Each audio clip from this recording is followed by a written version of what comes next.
बिस्मिल्लाहिर्रहमानिर्रहीम। अस्सलाम वालेकुम। रमज़ान मुबारक की बाबरकत सातों में खुलासा कुरान लेकर एक मरतबा फिर आपकी खिदमत में हाजिर हूँ। वकास एहसान नदीम।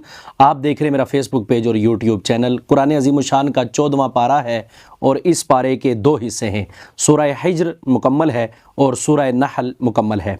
सूरह हिज्र में 4 बातें हैं। पहली बात, कुफ़ार की आरज़ू, वो जो आरज़ू करेंगे और वो जो ख्वाहिश करेंगे कि काश हम भी मुसलमान हो जाते। जब जन्नत में देखेंगे ना मुसलमानों को इतनी नेमतें और इतना प्रोटोकॉल मिल रहा है, और वो प्रोटोकॉल देखकर उनके दिल के अंदर लालच पैदा होगी, उनके दिल के अंदर उमंग और ख्वाहिश पैदा होगी, और उनके दिल के अंदर ये हसरत बेदार होगी कि काश वो भी मुसलमान हो जाते। लेकिन उस वक़्त कोई फ़ायदा नहीं। इसलिए कहते हैं कि अब पछताए क्या हवत, जब चिड़ियाँ चुग गई खेत। चिड़ियों के खेत चुगने के बाद परेशानी और दुख और तकलीफ़ और मुसीबत और आलाम की कोई रंज और मुसीबत और उसका कोई फ़ायदा नहीं हुआ करता। काम वही बेहतरीन होता है जो वक्त पे किया जाए। इसमें यह पैगाम मिलता है। दूसरी बात, कुरान अज़ीम शान की हिफाजत, और उसके बारे में कह दिया गया कि अल्लाह ने इसका ज़िम्मा खुद लिया है।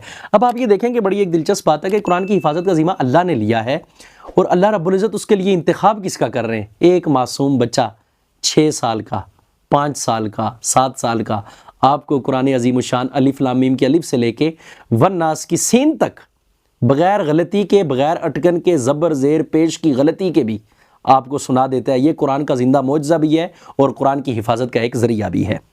और इसमें कुछ किस्से जो है तो बयान किए गए हैं हज़रत इब्राहीम अलैहिस्सलाम के हवाले से और असहाबुल हिज्र के हवाले से, कौम समूद के हवाले से कुछ किस्से भी इस सूरह मुबारका के अंदर बयान किए गए हैं।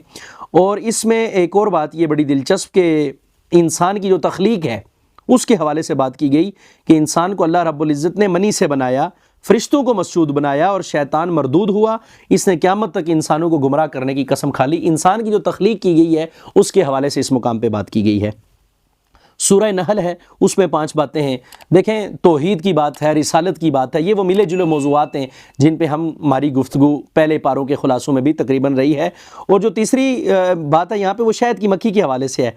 आप देखें, अगर आप अल्लाह की तख्लीक़ात पे गौर करेंगे तो आपको खालिक के वजूद पर यकीन भी आएगा और खालिक के करीब भी होते चले जाएंगे आप। और वो देखें कि शहद की मक्खी का अंजाम कितना अजीब है। कहाँ पहाड़ों से गुजर के बागों में आके फूलों का रस चूसती है और फिर खूबसूरत शहद अल्लाह रब्बुल इज़्ज़त उससे हमें देते हैं। इसमें एक जामे आयत है जो आयत नंबर 90 है इस सूरह मुबारका की, 90।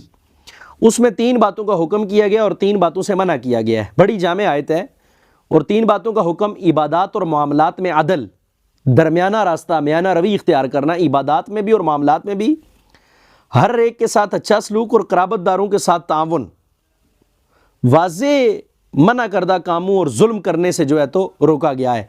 तो ये बातें इस मुकाम पर हैं। और इसी तरह हज़रत इब्राहीम अलैहिस्सलाम की तारीफ़ की गई है और उनकी तारीफ़ इस बुनियाद पर की गई है कि वो पूरी ज़िंदगी तौहीद पर डटे रहे। तो यकीनन तौहीद एक ऐसा अक़ीदा है, एक ऐसा पैगाम है कि जो इंसान जिस पे गैर मुतज़लज़ल यकीन रखे, अल्लाह रब्बुल इज़्ज़त की रबूबियत, अल्लाह रब्बुल इज़्ज़त की कुदरत, अल्लाह रब्बुल इज़्ज़त की ताकत, हज़रत इब्राहीम की जो तारीफ़ इस मुकाम पे की गई है वो भी इसी हवाले से की गई है। अल्लाह रब्बुल इज़्ज़त से दुआ है हमें कुरान अज़ीम शान के पैगाम को समझने और उस पर अमल करने की तौफ़ीक़ अता फ़रमाए।